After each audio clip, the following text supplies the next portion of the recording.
एक था रौनक, जैसा नाम वैसा रूप। अक्ल में भी उसका मुकाबला कोई नहीं कर सकता था।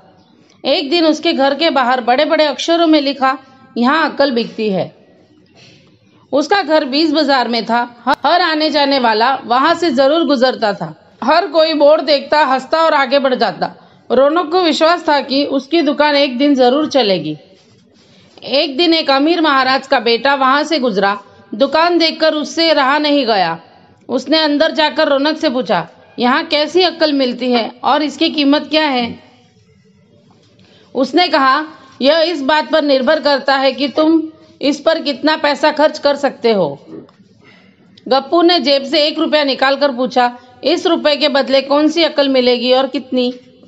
भाई, 1 रुपए की अक्ल में से तुम 1 लाख रुपया बचा सकते हो। गप्पू ने 1 रुपया दे दिया। बदले में रौनक ने एक कागज पर लिख कर दिया, जहां 2 आदमी लड़ झगड़ रहे हो वहां खड़े रहना बेवकूफी है। गप्पू घर पहुंचा और अपने पिता को कागज दिखाया। कंजूस पिता ने कागज पढ़ा और गुस्से से आग बबूला हो गया। गप्पू को कोसते हुए वह पहुंचा अक्ल की दुकान। कागज की पर्ची रौनक के सामने फेंकते हुए चिल्लाया, वह रुपया लौटा दो जो मेरे बेटे ने तुम्हें दिया था। रौनक ने कहा, ठीक है, लौटा देता हूं, लेकिन शर्त यह है कि तुम्हारा बेटा मेरी सलाह पर कभी अमल नहीं करेगा। कंजूस महाजन के वादा करने पर रौनक ने रुपया वापस कर दिया। उस नगर के राजा की 2 रानियां थी। एक दिन राजा अपनी रानियों के साथ जौहरी बाजार से गुजरे। दोनों रानियों को हीरो का एक हार पसंद आ गया।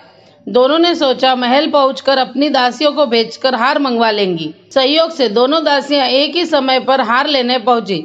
बड़ी रानी की दासी बोली, मैं बड़ी रानी की सेवा करती हूँ, इसीलिए हार मैं लेकर जाऊंगी। दूसरी बोली, पर राजा तो छोटी रानी से ज्यादा प्यार करते हैं, इसीलिए हार पर मेरा हक है। गप्पू उस दुकान के पास खड़ा था। उसने दासियों को लड़ते हुए देखा।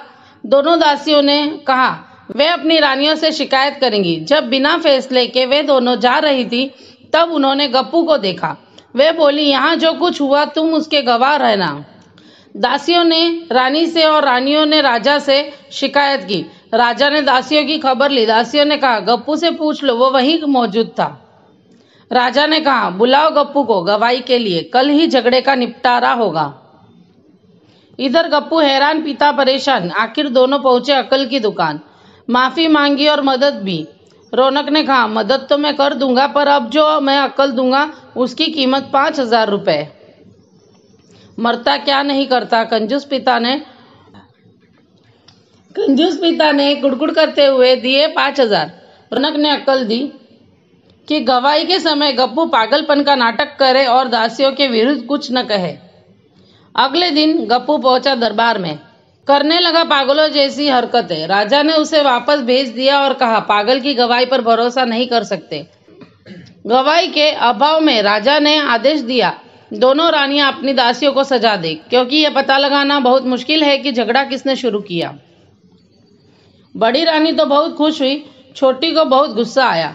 गप्पू को पता चला कि छोटी रानी उससे नाराज है, तो वह फिर अपनी सुरक्षा के लिए परेशान हो गया।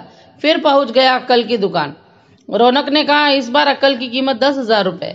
पैसे लेकर रौनक बोला, एक ही रास्ता है, तुम वह हार खरीद कर छोटी रानी को उपहार में दे देना।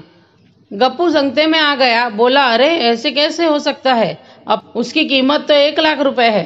रौनक बोला, कहा था उस दिन जब तुम पहली बार आए थे कि 1 रुपए की अक्ल से तुम 1 लाख रुपए बचा सकते हो। इधर गप्पू को हार खरीद कर भेंट करना पड़ा, उधर अक्ल की दुकान चल निकली। कंजूस महाजन सिर पीट कर रह गया। ऐसी ही रोचक कहानियां सुनने के लिए पेज को सब्सक्राइब करें, वीडियो को लाइक करें, शेयर करें। धन्यवाद।